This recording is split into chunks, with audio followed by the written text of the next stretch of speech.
Guys તો આજે મારી ભાભીનો બર્થડે છે તો આપણે બે ચીઠ લખ્યું છે, એક બહાર જમવાનું ને એક ઘરે જમવાનું. તો આપણે એમને જઈને બતાવીએ એમને શું આવે છે અને એમને હેપી બર્થડે કહેતા આવીએ. અને તમે પણ કોમેન્ટ કરી નાખજો હેપી બર્થડે. ચલો જઈએ. ગાઈસ તો ભાભી હોમમાં બેઠા એ. ચલો જઈએ ફટાફટ. ભાભી હેપી બર્થડે.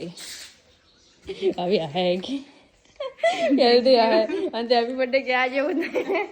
પાર્ટી લાવો હવા નહીં પાર્ટી અમે કે તમે ગિફ્ટ આલો તમે પાર્ટી આલો કે જો બે એમથી ગાદું લઈ લો તમારું નસીબ ભૂલી છે. એ ભગવાન હો બહાર જમવાનું તો ગાઈસ અમારા ભાભીએ મને આજે બહાર જમવા લઈ જાય, જમવા લઈ જાય. તૈયાર થઈ જાઓ. હા જેને આવો આવી જાજો. આજે છે ને હોજનાર ભાભી તૈયાર થઈને ડીસા ભેગા આપણે. ओके ईशा जम्मा बहुत पैसा है, बहुत पैसा है अपने पास. मेरे भाभी के पास बहुत पैसा है, पता नहीं दिखता ही नहीं है किधर है.